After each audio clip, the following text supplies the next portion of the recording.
Welcome, everybody, to Does That Make Sense podcast, episode 17, Brandon. 17. Wow. I'm very excited today. I'm very excited for a number of reasons. We're shooting this one extra because the guest today is worth it. Worth an additional podcast, worth recording on a different day. Very excited about this. He is, I can't even say old friend because it hasn't been that long, but I feel like I've known him for a super long time. You guys have all heard about Replay Media. We've done short films. We've done TV shows. Brandon, this is an old writing buddy of yours from back in the college days too, right? Oh, yeah. You had like a senior project that he participated in, right? Mm-hmm. I'm very excited. I'm stretching it out on purpose because he's sitting here. I'm trying to make him as uncomfortable as possible while we get this going. But I love this guy. Michael Doerge is here with us today. What's going on, Michael? What's up? Mike Doerge. I only know you as Doerge. I call you Doerge all the time. Yeah, Doerge, Doergalicious, the Doergster. If I say your name into Siri, she says calling Michael Doerge. Yeah, that's one of the most common mispronunciations. Yeah, that's a lot. Yeah, so, it's Doerge, Doerge, Doerge. It's not spelled Doerge. It's D-O-E. It's spelled like George, but you flip the O and the E. Yeah. But you don't pronounce it like it at all. Yeah. So just to give the listener and the viewer kind of a thing, you got involved because of, you were on the first shoot we did, right?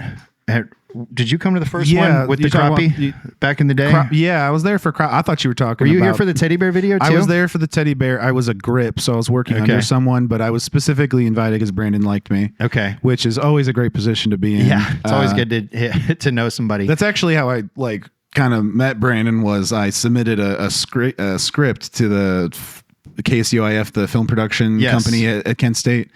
And he liked it and specifically reached out to me, grabbed me, was like, "Hey, that was amazing. We can't produce it. It's way too long and too expensive. But could you write something with me?" And I was like, "Sure." Oh, that's awesome. Okay, so let me give everybody a little bit of a to kind of fill in all the gaps there. KSUIF, and Brandon, pop in here anytime. Kent State Independent Film was like a student-run organization. If you've listened to the podcast before, and you know this because you were on the teddy bear shoot, the Safe House teddy bear.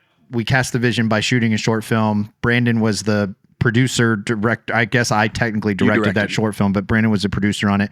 Used Kent State's student film, independent film program to do it. You guys got credit for it. Was like a whole thing. Yeah, we were really trying to get KSUIF to have paid projects because everything they were doing was just short films that made no money. And because of that, they wouldn't give the program any money. So you guys were actually one of the first paying clients for KSUIF. Nice. Mm-hmm. So cool. I'm glad that worked out nice. Yeah. And so we met there, and then that was way before we did any of the fishing stuff. Yeah, that was 2018, 2019 or something like that. It was because it was pre-COVID. It was everybody was either a junior or senior, in school. A number of the Replay team members ended up coming out of that because when we started doing all this, we just called people up and we're like, "Hey, that was really fun. You did awesome on that project. We're trying to put together a team." Yeah. I don't know if you knew this when we did all of that, but all of the cameras that are in here right now, we bought after that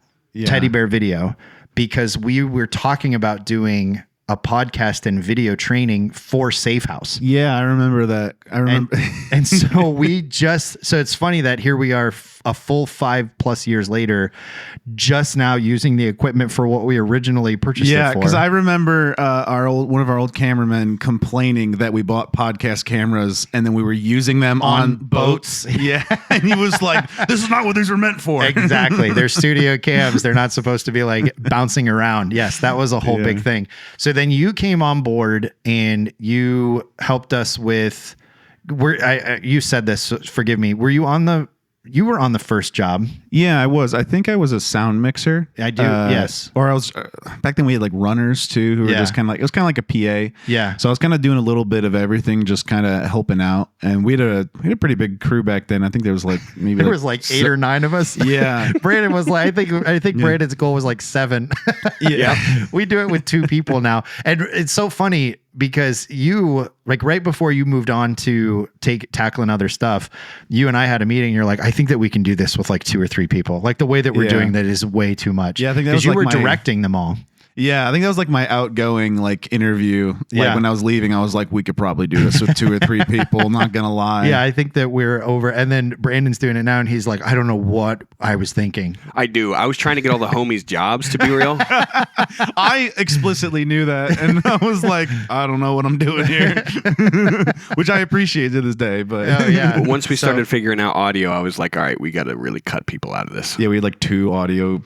Crewmen we had a boom mic times. that was useless. We did never ever use it. I was the boom mic operator. Yeah. I was over there like, are we getting any of this? Yeah. Nope. We're getting boat slap. It was crazy. I mean, if we were to sit down at a round table with like the 7 or 8 people who were on these regularly, half of them were probably like, I didn't need to be there. I mean, everybody worked. Nobody didn't do something. Yeah. But it was almost only because they were there. Like it didn't need to be done. No, and I'm a workaholic too. So it was like when I was there and I didn't have anything to do, I'd be stressed. I'd be like, I gotta run around. I'm trying to do anything. I'm like picking things up, setting things down. Just moving them from one location to the other. The other thing that made it huge was doing live streams on site. You almost needed to have at least like 1 or 2 extra people. And once we got the live views and could do everything from home, it was like 2 or 3 is perfect. We used to, for those of you listening, who have never seen anything about what we've done, you can watch all of it on there's one main YouTube that you can go to. It's at King Cat USA. Yeah. And that was, you directed the majority of those on the front end of King Cat, right? Yeah, the first season was all me. Yeah. Yeah, because I think before that I was like, I helped produce a little bit. I was mostly like an editor on the back end, and then I was a sound mixer on like Crappie USA in like the early seasons. And then King Cat was like, he's directed a couple things before. You were like, yeah, this is your show. Yeah. And I took the whole first season, and then we were planning the second season when I was like, yeah, see you later. I'm tired, y'all. I don't want to be on the road anymore. I'm tired, Cap. I'm tired of digging these holes. Yeah, that's too dang bad. That was me, and then you left anyway. That movie lies. No. No, so it's awesome because you and I we've had the privilege. You are starting another journey because can we talk about grad school? Yeah, for sure. So you reached out to me and you're like, hey, I'm starting grad school, Kent State University, master's degree. I'm applying. I need a reference. And I was like giddy because I'm like, I love writing reference letters, first of all, because I like to find creative ways. If I believe in the person, obviously I'm not going to like fake it or lie. Mm-hmm. But if I believe in the person, I'm like, I want my letter to be the reason why somebody got it, other than their own merit. I want them to be like, oh, we were already leaning towards this guy, but this letter really pushed us over the edge. That's what I always imagine when I'm writing it. I whatever it takes to make whatever it is about me, I'm down for it. Well, I appreciate it nonetheless. Okay. No matter the motivation for it. And so you're working on, what's the master's? You're undergrads at Kent State. Yeah. And it's the same as Brandon's, right? In the digital film production. Digital media production with a concentration in film. Yeah. Okay. And so, which we could probably talk for 4 hours on a podcast about both the good and the bad stories that come out of that particular field. Yeah. So what's the master's? What are you working on? Yeah. So I'm going for a master's of library information science and MLIS. Okay. It's basically to become a librarian, like a public service or an academic, anything like that. It's just a master's program. So if you go to any local library and you see someone who's, their name tag says librarian, they went to undergrad for literally anything. It doesn't matter. Yeah. And then they have a master's that is the library MLIS. So you program. can't be a librarian without a master's? True. Yes. Wow. Yeah. So it's one of those things like a friend of mine, the one who like kind of like was the first person that I was like, what is this about? Like she talks about it all day. Her undergrad was like theater. But she knew she was going into library science anyways. So she was just like, I'm going to do something fun for 4 years and then just immediately go into her master's and then get a job. So she worked at a library and did like, theater classes. I don't know what she did, to be honest. Hey, whatever it takes. So for the uneducated, you think of a librarian, there's a stereotype. Sure, quiet, mousy, But it definitely, and I've talked about this because I've taken my kids to the library. We were talking about this before we started recording. Mm-hmm. There's so many community events. There's so much value that a library has for its like, immediate community Sure. that it's super undervalued. So why does it require a master's? What is it about library sciences that makes it so an advanced degree is necessary to become and to like be a part of that unique like community of librarians? I think it's because there's a lot of librarians touch on a lot of different like fields. So it's like, it's a little bit of education. Like we kind of support schools. We have a lot of teachers that call in. They're like trying to get books for their classes, especially if you work in like a teen department or like the children's department, you do a lot of support in that way. So you're kind of adjacent to education. Yeah. But also like I work at the adult reference desk. So that's a lot of like, it's almost adjacent to like senior care. Like we get a lot of elderly people that come in and they need computer skills help. They need help faxing and stuff like that, or like sending emails. Like so much of what I do on a daily basis is like someone comes in and they're like, I don't know how to log into my Gmail, and like we just help. Yeah. And so it's adult education these days with digitization and everything being electronic.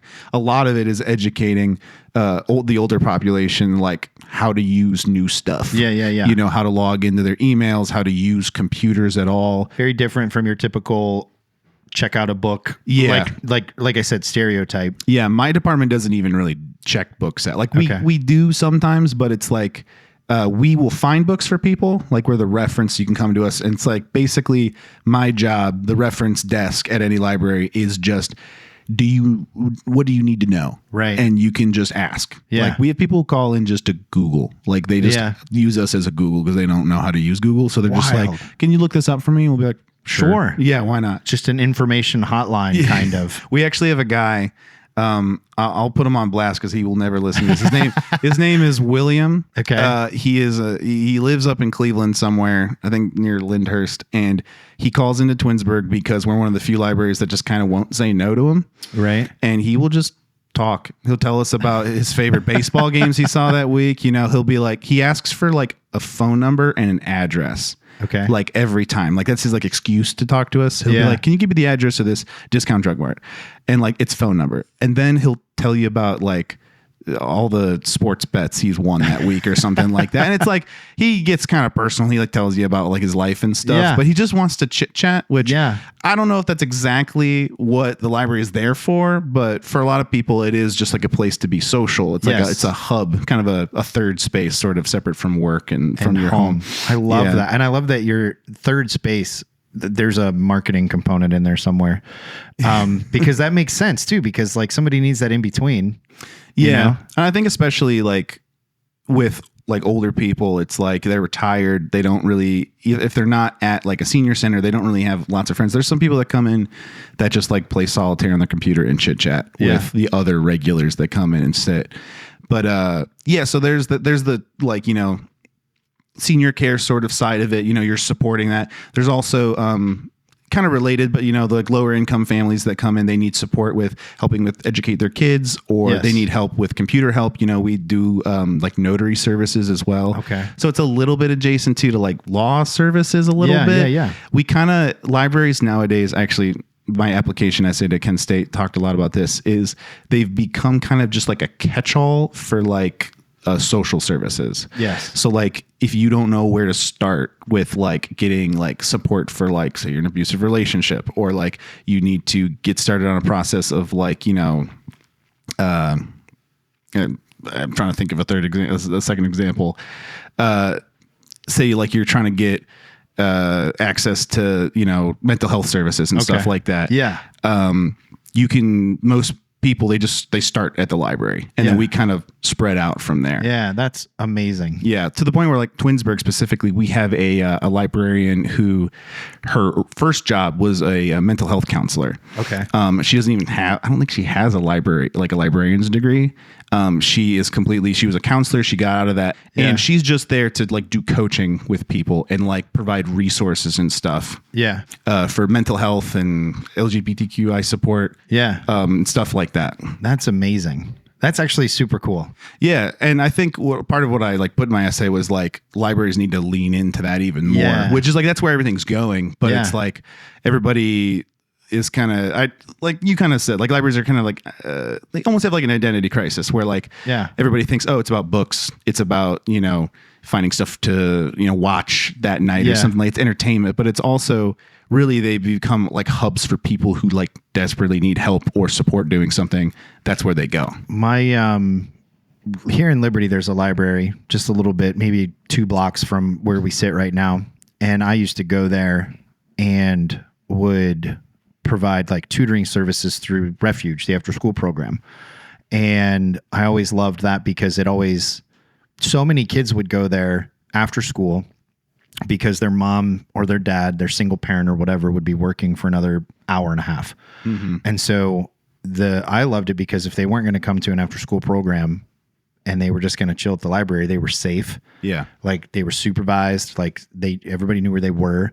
They had access to knowledge. Like there's, whether they took advantage of it or not, it's up to them. Yeah. And then Hubbard, where I live, has a really good, it's small. I don't know. I guess that's relative, but it seems on the smaller end, but it's incredibly engaged. Lots of like little kid, like music and mommy type classes where my grandmother used to take my oldest daughter, who's my middle child, when she was very like infant.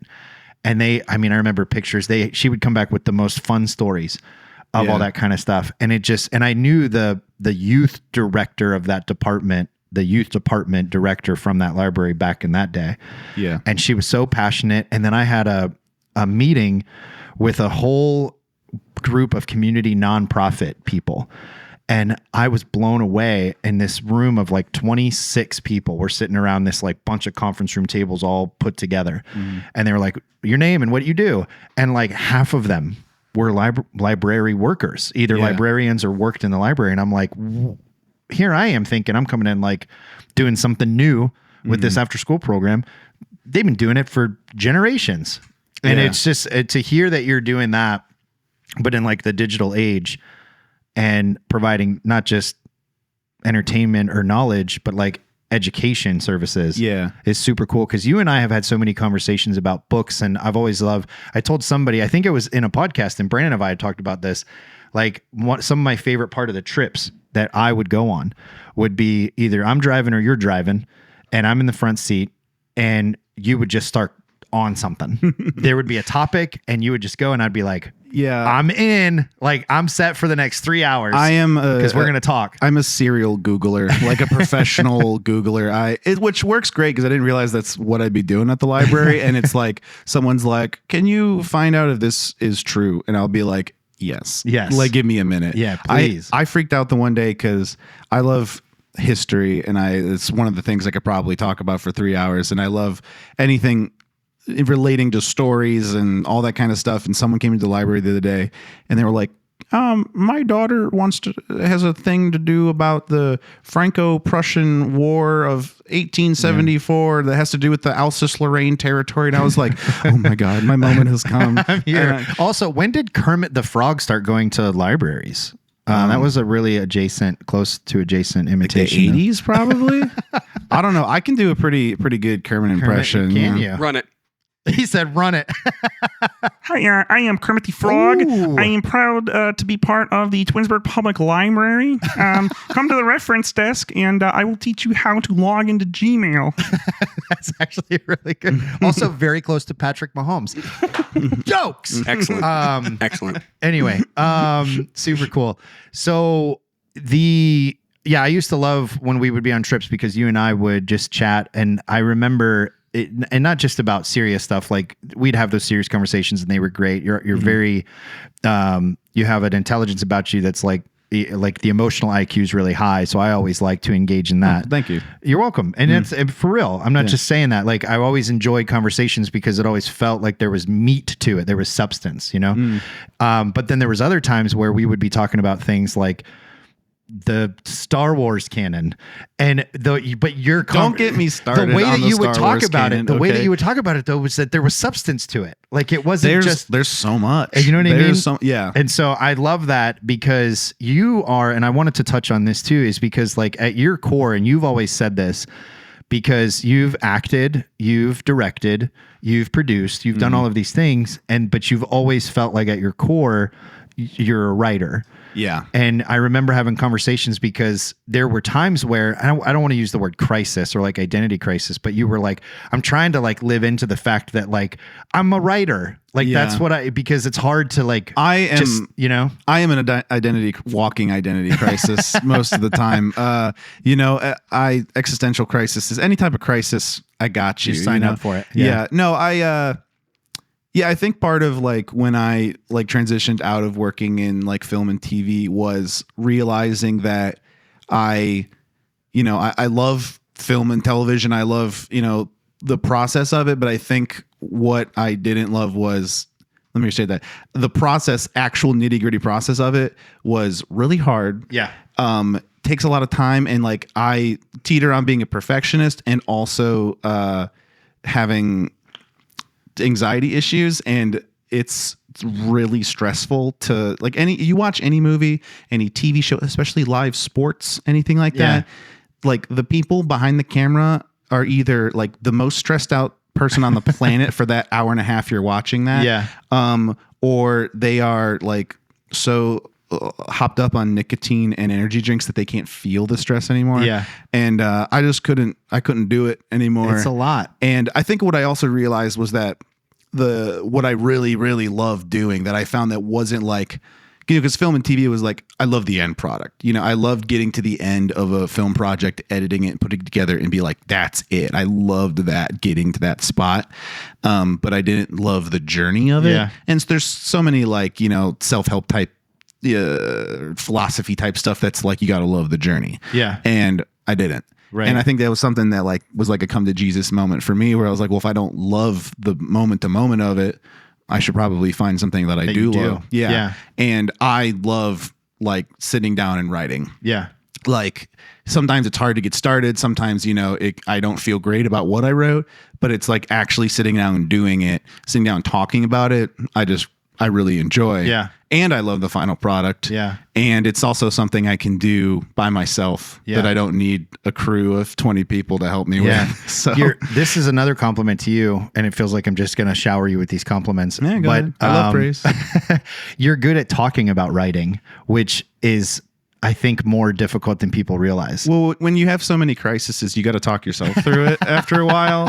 And so like, I was talking with one of my, one of my coworkers today about creativity and stuff. And she's like, well, you put that really well. I'm like, yeah, cause if I can't explain it to you, how am I going to explain it to myself? Yeah. Like, I gotta get words out somehow. Yeah. Cause I think, in a lot of creative disciplines, you can kind of be your own worst enemy. Yeah. And like, I go 10 rounds with myself, every time I sit down to do anything creative. It's always just the inner critic. Yeah. And I think you got to have some sort of like strong backbone of like affirmations and philosophy and ideas about what you're doing and why you're doing it. Yeah. Just so you can stick with it, It's if somebody struggles with their biggest critic being the voice on the inside, if there's not a balance to it, or at least another voice that's like, he has a purpose or she has a purpose, then it's crippling. Like you can't do anything. You got to find the balance too. Cause like I've met people that like are on the opposite end where like they have no self-reflection and they are so caught up their own butt that like they can't just see their flaws. Yeah. Just completely. And that's bad. Yeah. But like also being the opposite direction, super critical of yourself is just as bad. Mm-hmm. And I used to be very sympathetic to. Nowadays, I'm sympathetic because like I am that way, but I'm also like, hey, you got to have confidence in yourself. You've got to just lock in and be like, I can do this. And start doing it. Where do you think the critic in you gets their evidence to be critical? Does that question make sense? How I'm asking it? That's a good question. I think. I don't know. I think everybody, it's how partially how you're raised, partially like your brain chemistry. I feel like there's a lot of people out there that are just very critical of themselves in general. I think it could partially be product of like the whole social media environment we live in, where like, did you just get kind of a lot of, you only get the highlights. You get a lot of bounce back. You know, you get a lot of the highlights of people, not the struggles. And then you get instant response to anything that you put out there too, which could be difficult. I think a lot of it is I don't know. It's hard to say. I know how to get over it is where I'm at. And it's like a lot of it is just if you're doing something creative, like if you're a writer, if you like making videos, you know, if you sketch or anything like that, is you have to do it for yourself first. Right. Like you have to do it because you like doing it, not because you want what's at the end, which is where I feel like that's the inner critic comes in, because you're thinking about all the other finished products you've seen before. Yeah. You can talk about social media, you can talk about like stuff on streaming, anything you watch, that is the end of someone's journey where they've reached a peak of their creative, like wherever they are. That's great. And that's the peak. Like they've developed for years to get to that point so they could make that movie that you love. And you don't realize that it takes a while to get there. And there's a lot of work in there and you have to make a lot of mistakes. Yeah. And even then people get to that peak and then they fall off and they make mistakes for the rest of their life. I mean, there's so many directors out there that, you know, Quentin Tarantino has this thing about like directors should stop making movies after 10 films because after that you're too old, you know. Yeah. Have you seen Megalopolis? Brandon's seen Megalopolis. Oh yeah, but you were a fan of it. I was a fan of Megalopolis. I think it was very obviously a bad movie, but it swung for the fences, and which I can appreciate. And I think no, you said I think it was very obviously a bad movie. We've talked about this a couple different times on the podcast. It's just it's overacted. It's like Gonzo big. It's just huge and glitzy. But it's. You know, I say objectively a bad movie. I love bad movies sometimes, you know, but like, I think it's when I watch something for the first time, I'm expecting it to be good. And then it's bad. I'm like, that was ridiculous. I could watch Megalopolis again, but I will hoot and holler and make fun of it as we're watching it. And that's half the fun of watching a bad movie sometimes. Yeah. Which I think that it did that on purpose, I'd like to say. I think a lot of the extra over the top stuff, I think they added that zhuzh and pizzazz to make it a little bit more ridiculous because it wasn't pitched as a comedy, but it was hilarious beginning to end. It should have been. Yeah, it should have. It would have been more highly rated if it was pitched as a comedy. Go ahead. I was also going to say, did you enjoy yourself in the theater, and were you checking your clock to be like, is this thing almost over?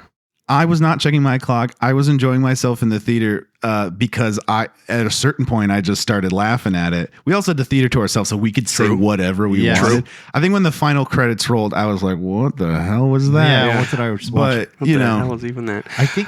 Go ahead. I enjoyed myself in the theater, which is why I would say it was a good movie. I need to watch it again, and I would like to watch it again. I think I'll enjoy myself when I do. So I would say good movie. I wouldn't say very obviously a bad movie. Have a couple of drinks and watch it. Loosen up. I think I'll get back to creativity, but like watching television, or movies or anything, if you don't like it, start making fun of it because it's more fun that way. I feel like anytime I'm starting to like, unless the room is really serious about it, then you're like, okay, well, I don't want to ruin everybody's fun. But like sometimes watching a bad movie, we used to do this on the work trips a lot, was like going like after a long day of, you know, working out on the lake or whatever. Yeah. And getting back to, and just watching terrible student films and just ripping them to shreds. Yeah. Cause it also, it drops this pretense of like, everybody thinks this is good or like, we're trying to appreciate it for something. Yeah. So that when you actually like something, you can step in and be like, actually, I thought that was good. Yes. I actually liked that part. I felt like this and this didn't work. And that's why we're all laughing at it. But like, it's a way to like really actually have a dialogue with people around you about what you liked about it. I feel like. No, and that's a good point too. And I think too, there's something to be said about the fact that it's you made the statement, I love bad movies. Like you can love bad movies. Yeah. And have you seen Revenge of the Sith? It's ridiculous. It's a ridiculous film.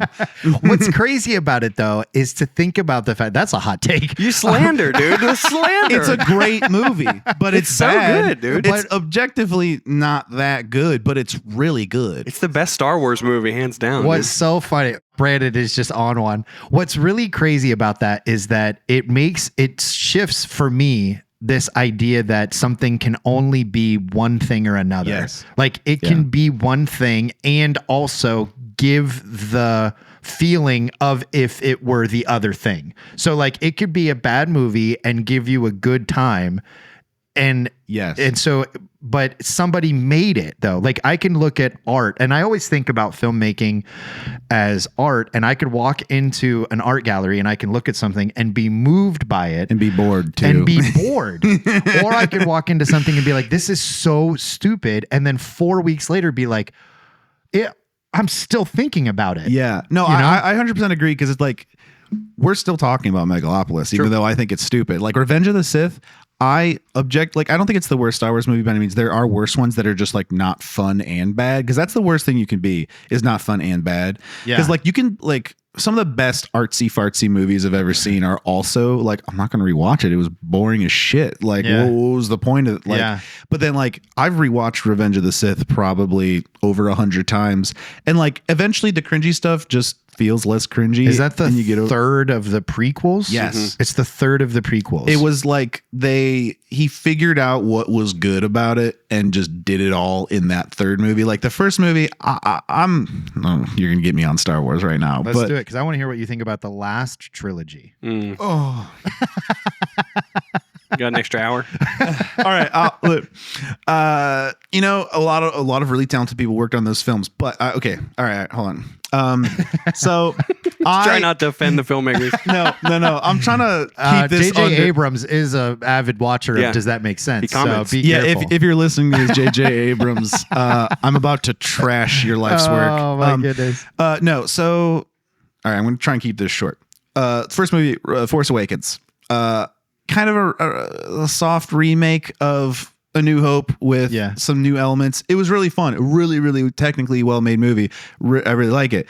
Not really like a complete idea on its own. Yeah. But like a really good movie. Kind of safe. If people like to say it was a safe movie, they didn't take any risks with it. Star Wars people are really, really particular. No one agrees on what's Star Wars, and like nobody wants you to change the canon and stuff like that. Star Wars people are like religious about it. It's really strange. Last Jedi, I loved when it came out. I defended it online like a dork, and nowadays I can't even watch it because all I can think about when I'm watching is all the dumb debates that were about it at the time, because it's all stupid Star Wars stuff, and I didn't see all the faults in it. But it just kind of they try and like subvert expectations, and it kind of just turns it into like it's not as fun. They're kind of punishing you for liking Star Wars a little bit. There's still some really, really good moments in there. I really like that director specifically, so like I'm kind of partial to it. Yeah. Third movie, Rise of Skywalker, has I hate it. It can be kind of fun as like a popcorn, like if you're gonna drink and watch it. Because it's just like there's just so much stuff in it that's just like objectively like, what was that? Like, what were you trying to do? Like that didn't really make any sense. I know there are some people who really like it, but it just I Google things. I'm on the IMDb. I read trivia. They made that movie without a script. Largely. Wow. So I didn't know that. So Carrie Fisher died, right? Oh yeah. So originally the original pitch for the three movies was they didn't have like a story per se, but it was like the first movie is going to be about Han Solo. Like he's going to be the mentor character in it. He's the mentor character. Second movie, the mentor character from the original trilogy is going to be Luke. So then Luke was and the third movie was supposed to be Leia, Princess Leia's movie, where she was like the main mentor of it. Even though she was in the first two, she kind of was. She wasn't in all of the first one. She was like unconscious in a coma for a lot of the second one. And the third one movie, it was written completely with her as like the major mentor character in it that was going to guide it. And then she passed away before they started filming. Mm-hmm.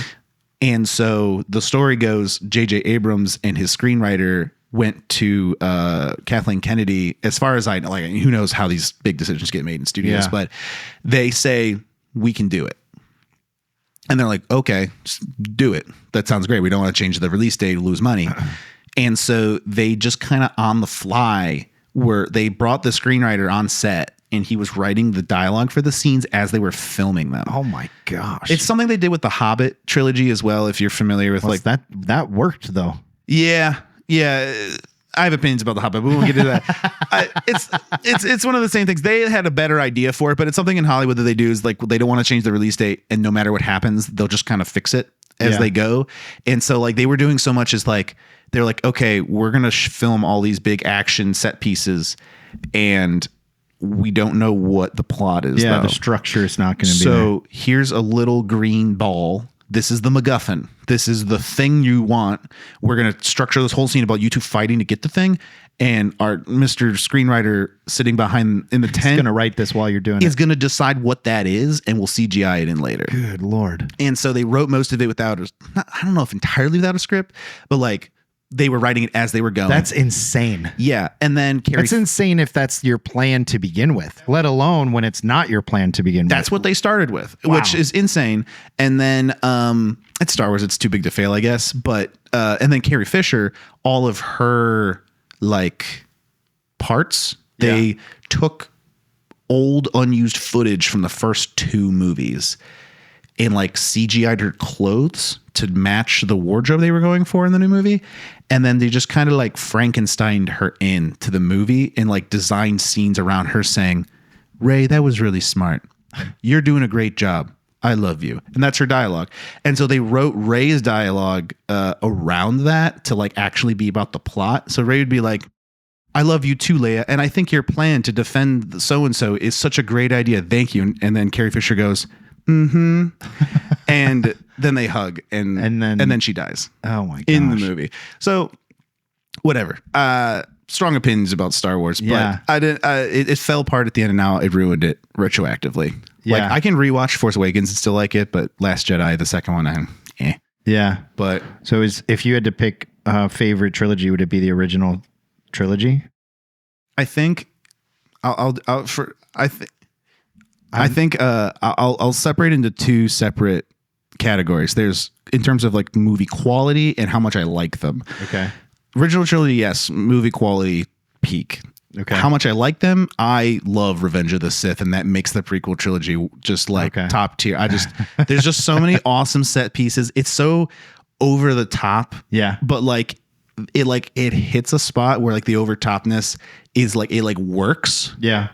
Some like when it works really well. Yeah. Like there's like a 45-minute long sword fight in Revenge of the Sith, which is the longest sword fight in film history, and it's like the best thing. Like you're watching that movie to get that, but also it opens up with this like 30-minute space fight sequence that is just like awesome. Yeah. Like even for like 2003 CGI is like really, really good. Did George Lucas direct those? Yeah, that's why they're bad. He's a legendary producer and like idea man, and like he technically directed A New Hope, but like we're gonna talk about Star Wars all day if you don't stop me. Well, what's really funny about this is that I think I remember when he sold like Lucasfilm. Mm-hmm. What was it to Disney? Yeah, and everybody lost their minds, but it was like a $2 billion deal, barely. Yeah, something like that. And I'm sitting here going, this man probably like everybody else was more mad about it than he was. Obviously, does not care because he just made $2 billion.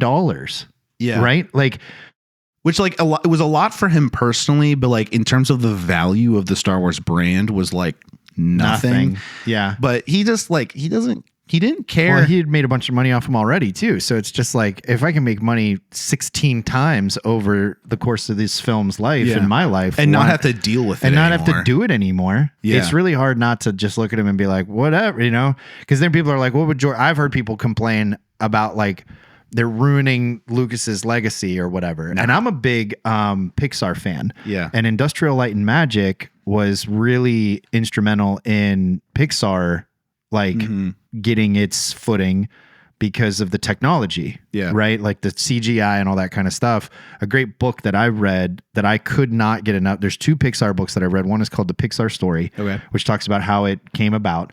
Steve Jobs like personally funded out of his own checking account the Pixar at its beginning. That's crazy to have that much money just floating around. And it's crazy too, because the second book that I read about Pixar was called To Infinity and Beyond, or To Pixar and Beyond, or something like that. I can't, but it was written by the former CFO, Chief Financial Officer of Pixar. Okay. And he talked about how before he came on to the company, there was a singular person every month who was picked by Pixar's team to go and tell Steve Jobs how much money they lost and how much money they needed to stay afloat.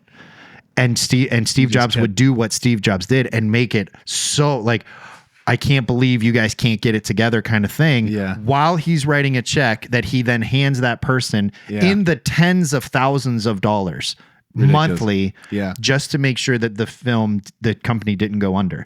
And then, and we're getting into heady, weird stuff that people probably don't care about, but it's so much fun because when Pixar was the first studio to go public, there's never movie studios that have ever gone public before because it's a what have you done for me lately kind of industry. If you have a bad movie, people are going to dump their stock. Pixar had no losers at that point. They had been pumping out massive hit after massive hit. And they did something that's never, up to that point, had never been done before, and they took the studio public. Well, it made a ton of money because right before that, they had partnered with Disney, right? And so in one day, when it went public, Steve Jobs made by himself like $300 million because of what the offering was or whatever. And so, and as a result of the partnership, he also got like a massive stake in Disney. And so like if he hadn't died, Steve Jobs might very well own everything at this point. Like, because he was, it's crazy to think about the fact that people used to argue, because this was always a hill I would die on. People would be like, a Pixar movie is a Disney movie. And I'd be like, no, it's not. It's different. It is a different studio. It's a different team of people. And Disney's just the distributor. Too. Right. And all Disney did was distribute it to the point where they would legally haggle when merchandise would come out. There was a legal expectation that the Disney logo and the Pixar logo were the same size on the merchandise. And they wrote it all up because Pixar produces the film, Disney distributes it, and the merchandise is technically Disney, but it's a Pixar film. Pixar owns like the imagery, right? Well, that story, like, I feel like it goes to show that, like, genuinely, like, sometimes you just got to invest in talented people until they make something until good, works. Till it works. Because now Pixar like owns the animation industry. Like they're so like going back to like George Lucas, like dude just had an idea for Star Wars and like nobody believed it would make any sense, it would make any money, and now it's like ubiquitous with like it popularized sci-fi in like the mainstream and like blockbuster movies and everything. To go back to the creativity concept too, is like at some point, talking about the inner critic and bringing this thing full circle, it's like if there's somebody, Steve Jobs never invented anything. That's what blows my mind too about like all of this, is that Steve Jobs' greatest strength was that he knew how to make people believe that they needed something that they may or may not have actually needed. And that not only do you need it, but you need it the way that I'm making it. And then he convinced people to make it that way, even though they were like, this isn't how these things are made.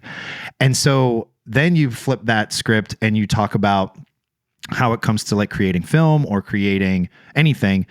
He believed in that so much that he just told people, go create something. And then don't worry if it's going to work or not, because I'll take care of it, whether it does or doesn't.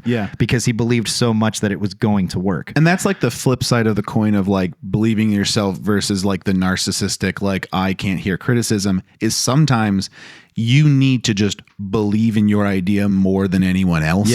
And like there's a line there where you got to be able to take criticism or realize you might be wrong, but sometimes you need to double down. And like, that's something that like, if you're too into your inner critic, you'll cave way too soon. And then if the outside critic echoes your inner critic too much and you're not careful, you'll cave. And you know, something like, you know, George Lucas making Star Wars, it's like, he just believed, you know, he was just like, this is a good idea, and fought for however many years to make sure it got made the way he wanted it made, and it worked. But then also there's so many examples of people who do that because they think that's how you're supposed to do it, and then they just waste a bunch of money, make something bad, and then don't get a good reputation out of it in the end because they were a narcissist or whatever. So, you know, there's a balance there, but I think part of it is you know, you got to want to create, you know, you got to want to make something good and do whatever it takes to like do that, no matter if it's like, you know, giving in less to your inner critic or like fighting your like inner narcissism. Like, I can't hear criticism about this. You know, you just need to believe believe in yourself. That's my message. Believe in yourself. Believe in yourself.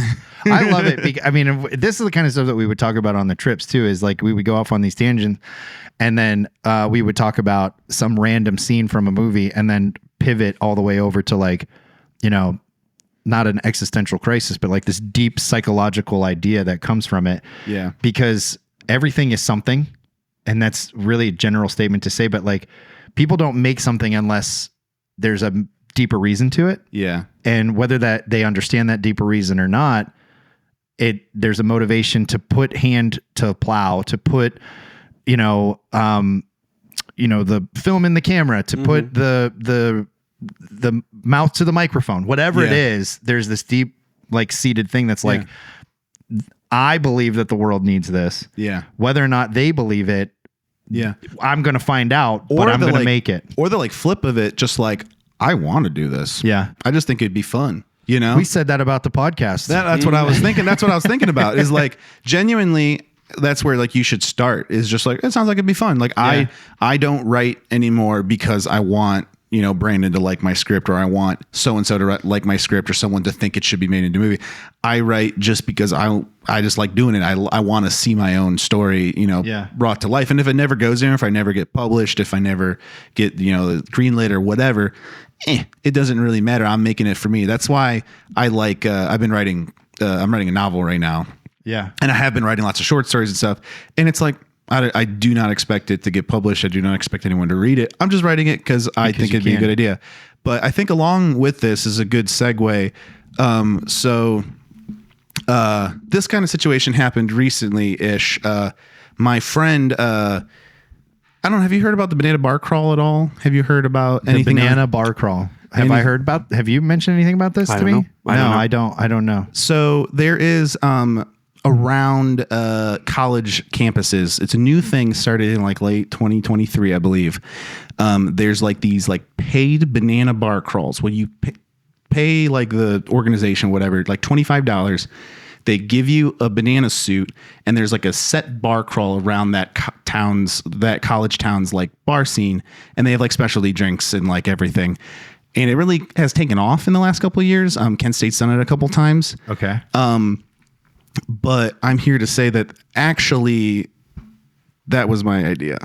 Was originally. Check this out. Originally. Franklin Avenue is usually bustling with bargoers on a Saturday night. But this Saturday, it was especially busy. The theme of the night was bananas. Literally. I just love bananas and alcohol. Bar crawlers donned banana costumes and made a split for downtown. Students faced body challenges for banana-themed merchandise, while bars met the fruity demand with custom banana drinks. Though the official bar crawl began in Ontario, a local Kent student might have started the trend, according to Tom Williams. So, as far as I understand it, Michael Doerge started this a few years ago when him and a group of his friends decided to come down here and dressed entirely as bananas. And as far as I know, it's picked up from that point ever since. And so, as you can see, at Barfly and at other locations locally, it's taken off. It's very, very popular. Though this was many students' first banana bar crawl, their reasons for participating were all different. I wanted to do something for my birthday, and last year I came home really tired and had to dodge bananas like Frogger, so I wanted to actually participate this time. Why would I not want to dress up as a banana on a beautiful Saturday night and have fun with my friends? Despite their different reasons for going to the bar crawl, students noticed the strong sense of community downtown. I just think it's awesome because any bar that we've gone to and I've seen, so many people in the costumes, it's just like a strong sense of community. For KSTV, I'm Lexi Blatnick. That's actually so cool. So there's kind of a long story to it, but I want to premiere give the real account, because there was a lot. That news story was like a friend of it. So Tom, the guy they interviewed, was a friend of a friend who was there the night that like we went to a Halloween. All right, hold on. I gotta think how I'm gonna say this. So 2022. Okay. I wasn't allowed to dress up for Halloween as a kid at all. It was like a Christian thing, and it's totally fine. We could have several hours of conversations about all of this. I wasn't allowed to. Yes. So as an adult, even like post college, I really never did it. I never like chose up a costume for myself. So my very first costume I ever picked was a banana. I was like, it's yellow. It's funny. Yeah. People like bananas. It'll probably be all right. And so I went to a couple parties and it was, you're wearing a banana suit. It's just Halloween. But I've never done it before, so I was just excited about it, and everybody loved the banana suit. And so I went out with a friend of me and Brandon's, Connor and Gianna. I know them. Yeah, yeah. They worked on some projects. Yeah. Yeah. Shout out Connor and Gianna. Great people. Yeah, seriously. And they invited me out to a bar, like to the bars on Halloween, Kent. And that night I was just like crazy. I have trouble saying no to people sometimes, and so I agreed to go to 4 parties in one night. Yeah. And so I kind of did like the 2 dates to the prom thing, where I just like showed up at one, stayed for like an hour and a half, left, went to another one, and I had a thing like I didn't want to be lame, so I made sure I was like I made myself known at the party before I left. I'm with you. And so I went to one party and I started doing this bit where I was like yelling at people and I was holding bananas and like throwing them at people, and I was in the banana suit. And then there was a second party I went to, and like some friends, whatever. I ended up with Connor and Gianna at the bars. I was intoxicated and having a great time. And we were at a bar and I saw there was another banana had walked in.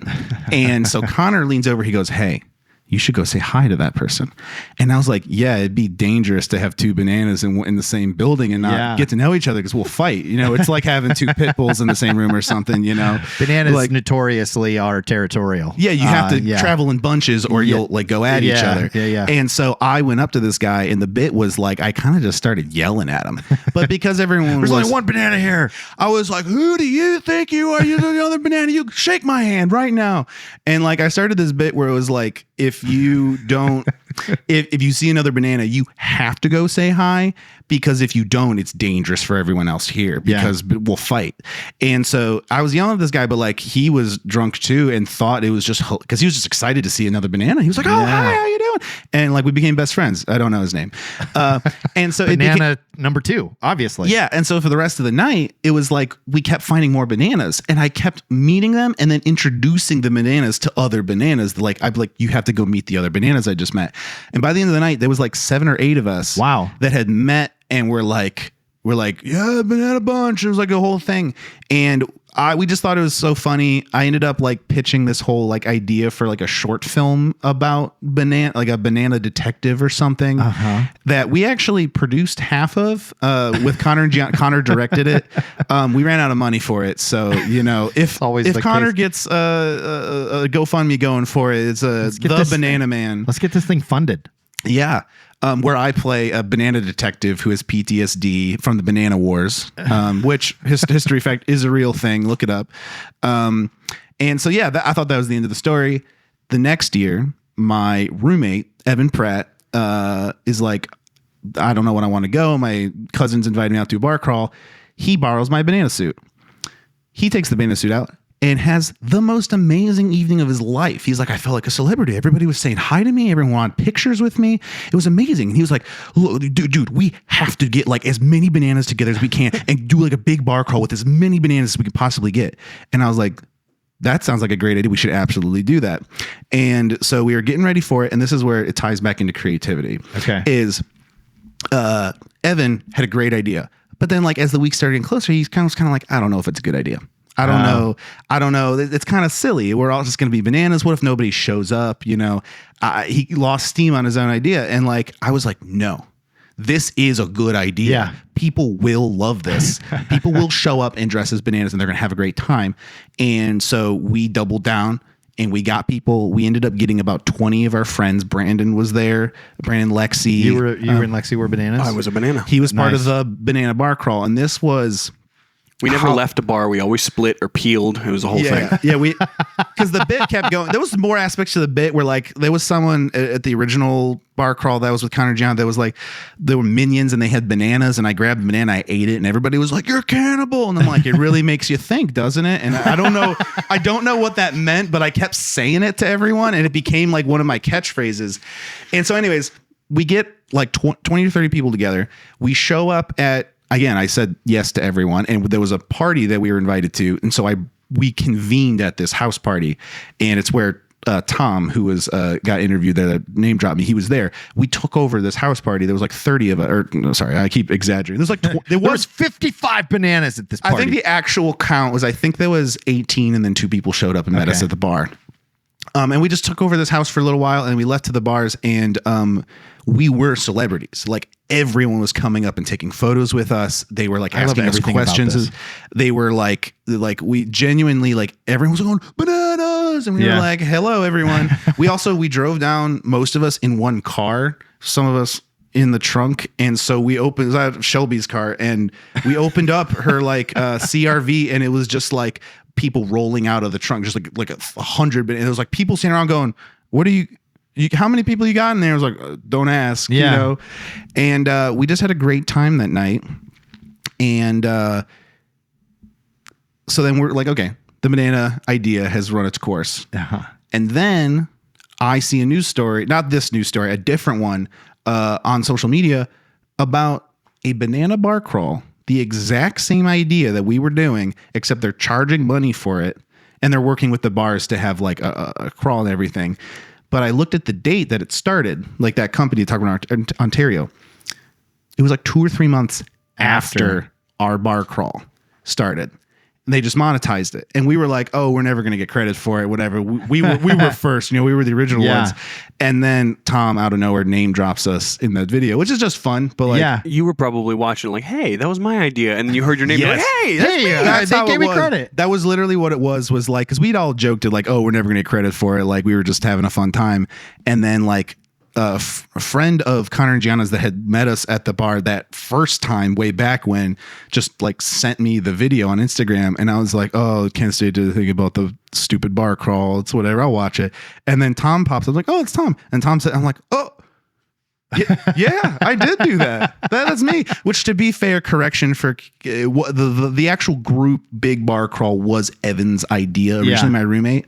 But the original suit was mine. I gave it to him, and so everything. So, a lesson about creativity, no matter how small or big it is, like whether it's you're making a movie, you're writing a book, you're starting a podcast, or you just want to do like a fun bar crawl with your friends.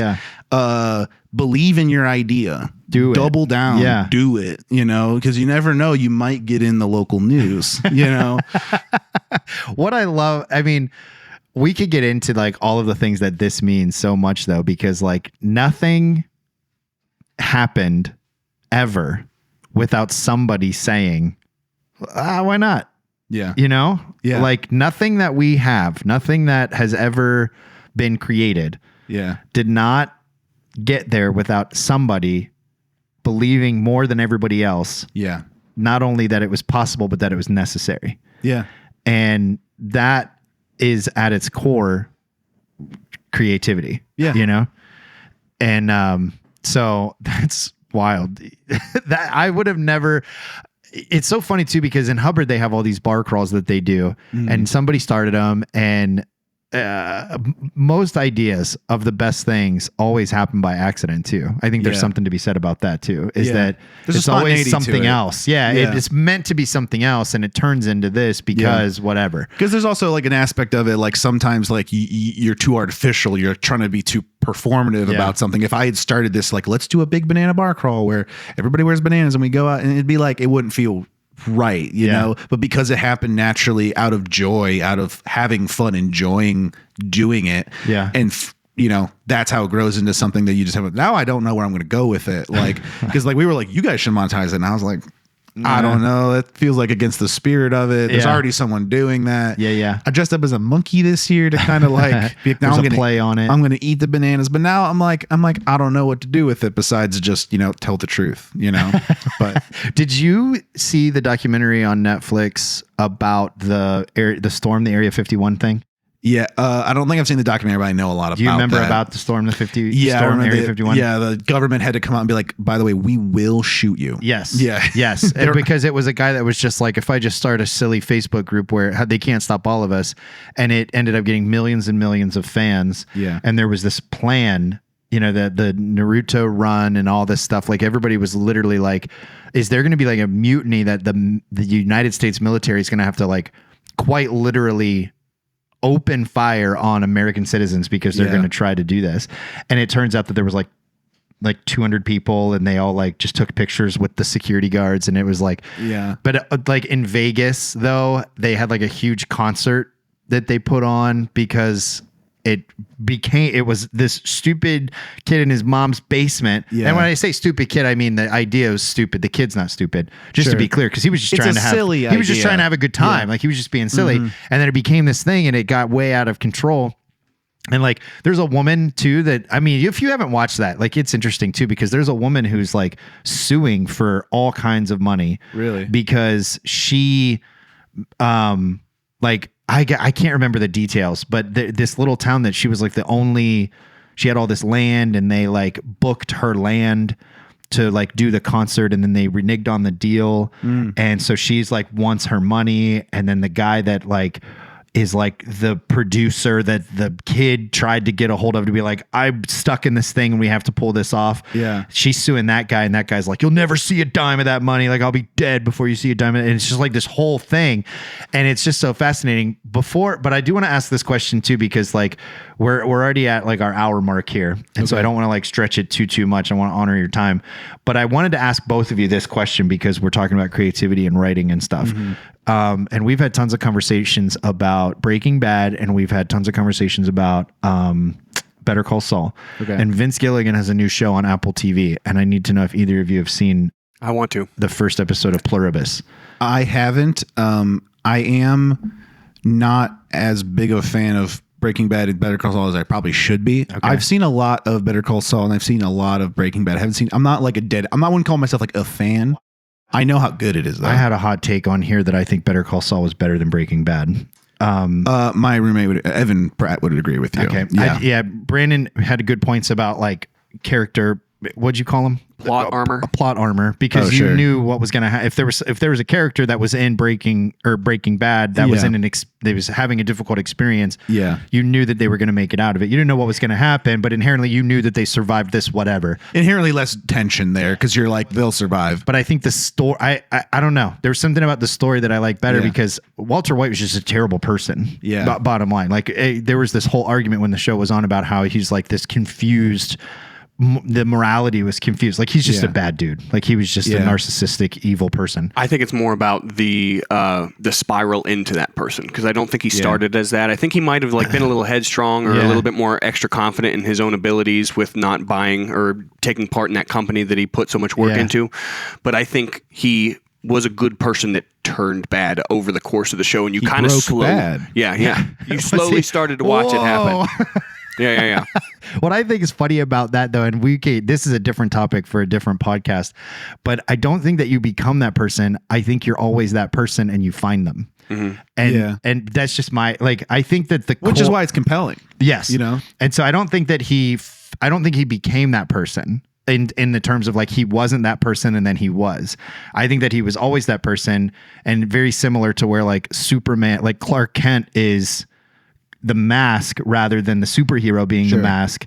The good person of Walter White was the mask, and the bad person was who he was the whole time.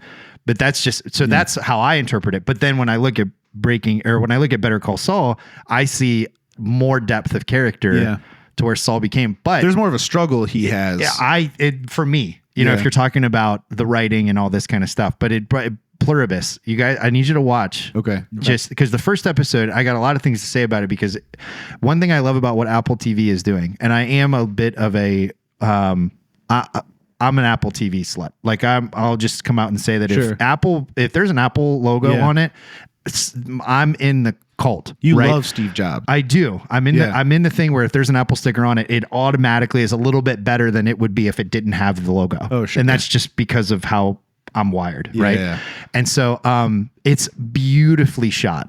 Yeah. It is stunning for me. Like watching it, I'm like, this is so, I love like Severance. I feel the same way about. I just think that they're so well shot and they're so well produced. Yeah. They just don't advertise for themselves very much. I don't. And Apple TV, they really need to it should be better. Yeah. I do agree, because I forgot Pluribus was out until I'm just turning on my Apple TV and it's like two episodes out now. And I'm like, I knew it was coming out, but I completely forgot because it's not right in front of you all the time. And I'm also a big fan, and I'm a big fan of her, and I can't even remember the actress's name, but she played in Better Call Saul. She was like the attorney partner of his or whatever. So I want to hear what you guys think. I mean, I can't talk about it now. Yeah, I gotta watch it. Yeah, you guys got to watch it. But this isn't a spoiler, but Vince Gilligan has said this, that it's a show about the most miserable person on the planet saving the world from being happy. And there's something, there's parts of it where you watch it and you're like, is this a drama? Is this a sci-fi thriller or is this a comedy? And you can't, the first episode, you have no idea because you're like, it's absurd. Yeah. But we'll come back around. Okay. I did want to say there was one silly thing that maybe we want to end on. I don't know. Yeah, go ahead. Hit me. I had a question. So the banana bar crawl, I'm a silly guy when I'm a little intoxicated.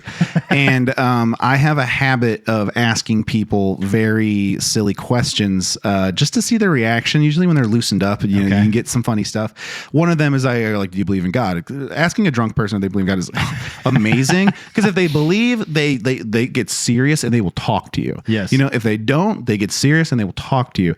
If they don't, somewhere in the middle, whatever. So one of the new ones I've kind of swung on that I think is funny, just for like the blunt aspect of it. What's your favorite war? Are you asking me this question now? I'm asking you this question. What is your favorite war? Because don't lie. Here's the thing. Everybody goes like, oh, well, war is bad. I'm like, I know war is bad. War's terrible. We shouldn't do it. But I know you think about one sometimes. You do. Every man does. It's like the Roman Empire. It's like the Roman Empire. Like you think about some war every once in a while. See, this is hard for me. Yeah. And it's hard because I do think about war more probably than you would think that I do. Like it's like the Roman Empire thing. Like I think. So think about more than I think about D-Day specifically, all the time, because I have a book about. I mean, it's a book, only about that single day. It was an incredible thing because they took years to plan that day, and it was terrible. And it like the plan was, I mean, when it comes down to it, it's just we have to inundate the beaches. So that way, when they run out of bullets, there's still more people. Like there was really they knew that it was going to be countless lives. You know what I mean?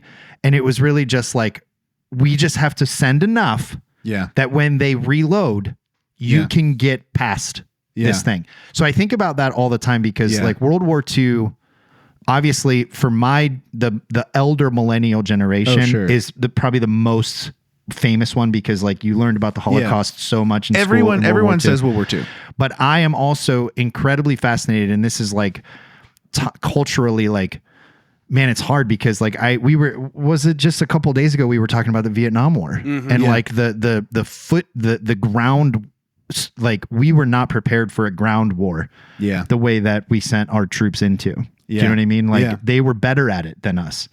And then I think about my wife's grandfather is 93 years old today. We're shooting this on Veterans Day, ironically enough. I didn't even think about that. Yeah. And so my wife's grandfather, and he's also like there's no real delicate way to put it. We're waiting for him to pass. Like he's very, very old. He's on his way out. It's difficult. Do you know what I mean?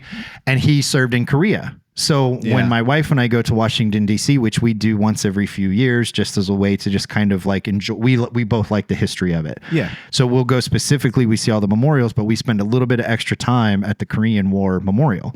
So the Korean War has a unique place in my family and my wife's family. My grandpa served in the Korean War. He was a cook, but like, still, still he counts. served. He was serving, And then I watched recently, what was it 1912? 1917. The film 1917.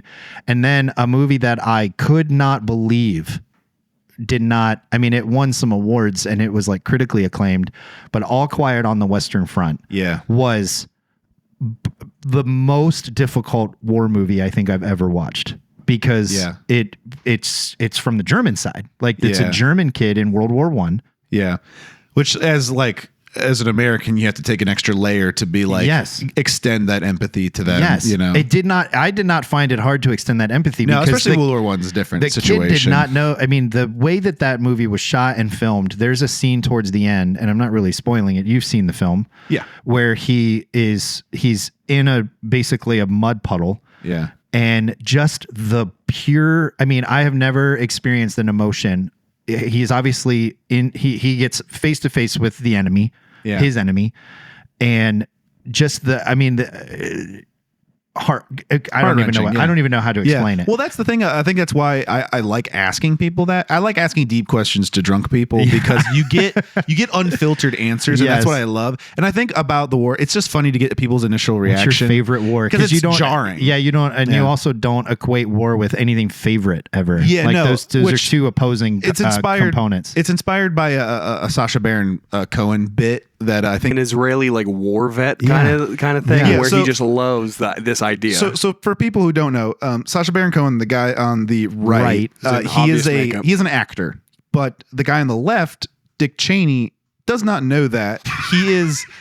Dick Cheney. He's talking to a military representative of the Israeli military. Yeah, George Bush's vice president, George H. Bush's Secretary of War or Defense, I think at the time, Secretary of Defense. Yeah, so that's the bit here. Is this guy does not know he's being set up for. Yeah. There's a certain point in this conversation where he starts asking him about torture. He's like, tell me more about torture. How do you get the answers out of these people? And Dick Cheney goes, well, we don't like to call it torture. He said, we call it advanced interrogation.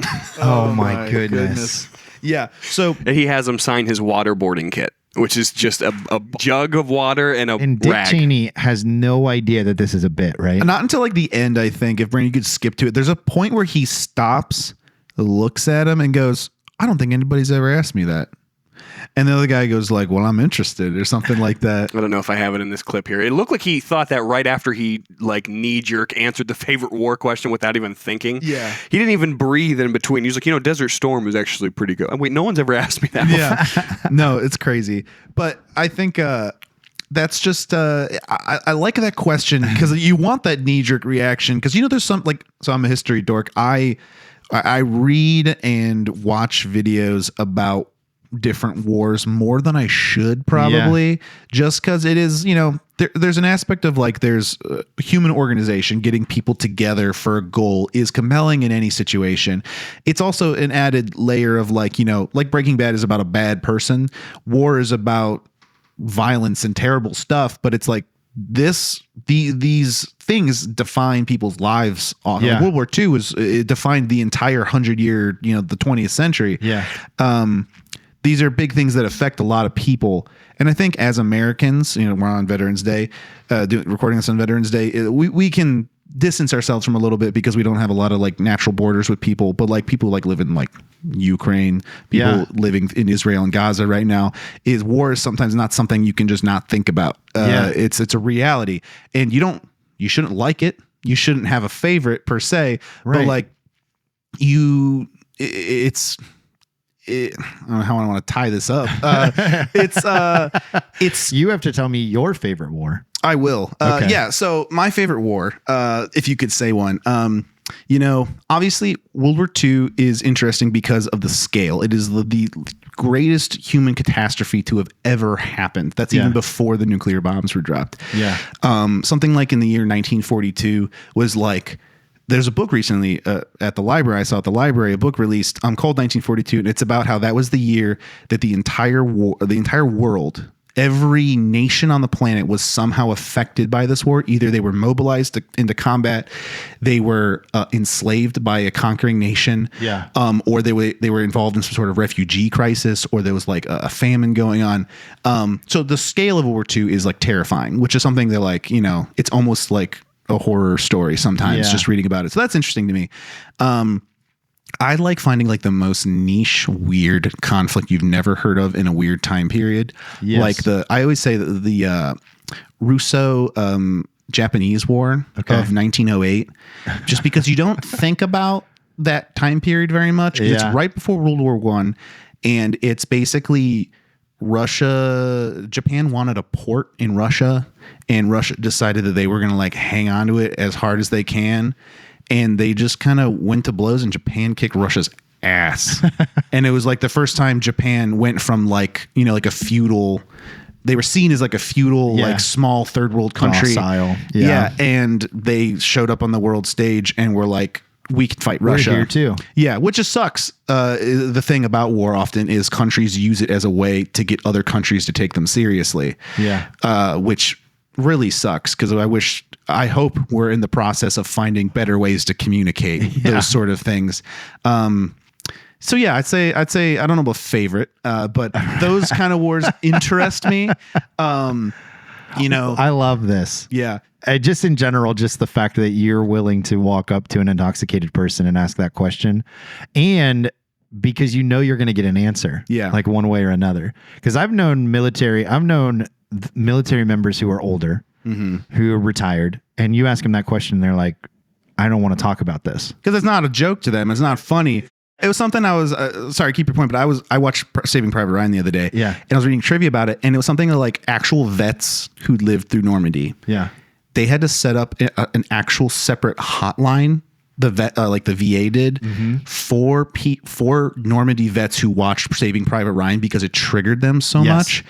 Like, and it takes me into this whole thought about like the ethics of like something like that, where it's like you're taking someone's actual real life trauma and just what you're talking about, putting on screen for entertainment, entertainment. You know. But sorry, what were you going to say? I was just going to say that like my uncle was a Green Beret. And you can't ask him about the military, because whether it's because of his training or his trauma or whatever, he locks down. Like you can't, you know. And then I know other people that on Facebook during certain conflicts they would post a number, and then it turns out that number was their kill count. Damn. And so so once every 2 to 3 weeks it'd go up, whatever. And so it's like everybody just has this different perspective on what it means to be whatever. Do you know what I mean? Yeah. And so like, and a lot of it has to do with like their branch of the military. Like I know Marines that they're like, it's the number thing, right? Those were Marines. And it's just like, we go in, we're the elite group. We have a mission, we accomplish it, on to the next. Yeah. Then you've got Army, you got Rangers. I have cousins that were 101st Airborne. They're jumping out into hot zones. Yeah. And you know, the just the perspective is so unique and so different.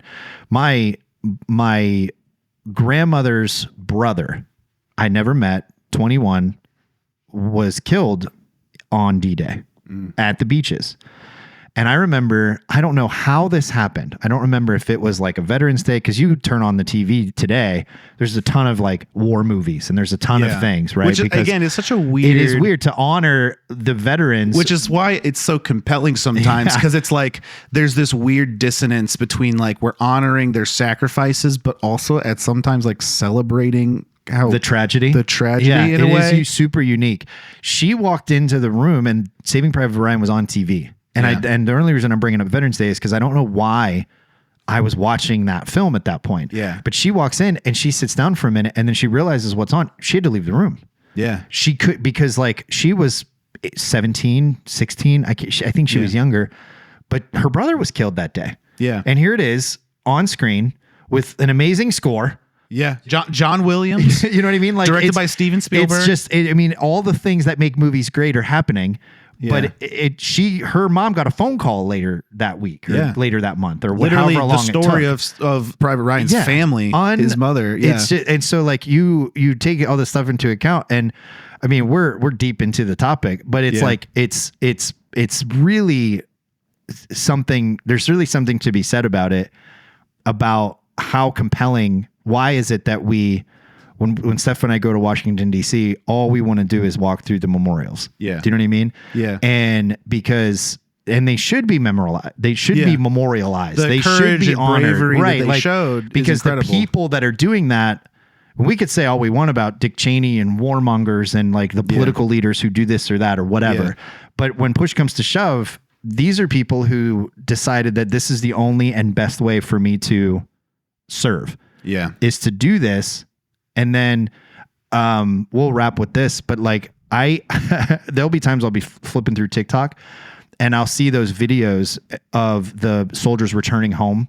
Yeah. And their kids are like in first grade, and then they're like, they poke them in the shoulder and they're standing on the other side and the kids just melt down. Yeah. I will watch those and weep. Yeah. And weep, because in my head, I'm thinking to myself, it is not this 8-year-old kid's burden to bear. Yeah. That their parents are not home. Yeah. We have created a world. When I say we, I don't mean America. Just I mean humans. people have created a world where an 8-year-old has to serve their country by not being around their parent. Yeah. Because their parent felt compelled. Yeah. To, you know what I mean? No. And it's like, it's not the 8-year-old's burden. Like, first of all, these videos, they're touching and they're moving. I don't want to watch them because we're doing the same thing that we did to my grandmother by putting the day her brother died on film and then showing it. And then we're watching these kids. Like, I get it. In my mind, I'm like, this is so amazing. I'm crying with joy. Yeah. But then underneath the joy is this like disdain where it's like, why do we have to live in a world where this is even necessary? Which I think is like, I think to wrap up my point at all about bringing up this topic is just that next time you watch a war movie, next time you play a violent video game with lots of killing, a war thing, think about how this, like, you're getting some sort of enjoyment out of it, even though this is traumatizing to people actually who live through it. And especially reflecting on Veterans Day is that we should all remember that war isn't a game. War isn't fun. Yeah. War is terrible. And I like shooting games sometimes, I like war movies, but like, I think it's also good to reflect that like, we want to do that less. Yes. And I think this is something, I listened to this other podcast. You listen to other podcasts. Yeah. I listened to other podcast. Some people there's this U.S. Naval College professor named Sarah Payne. She does lectures about like geopolitics and stuff. Okay. She talks about World War II sometimes. And she says like, after World War II, the people who lived through it that got into government tried everything they could to not go to war. Okay. That like the generation of like leaders in like the Soviet Union, they stayed out of war at all costs. And the first land war they got into, the leader, was the first generation of leaders who didn't live through the war. Interesting. And they went to war.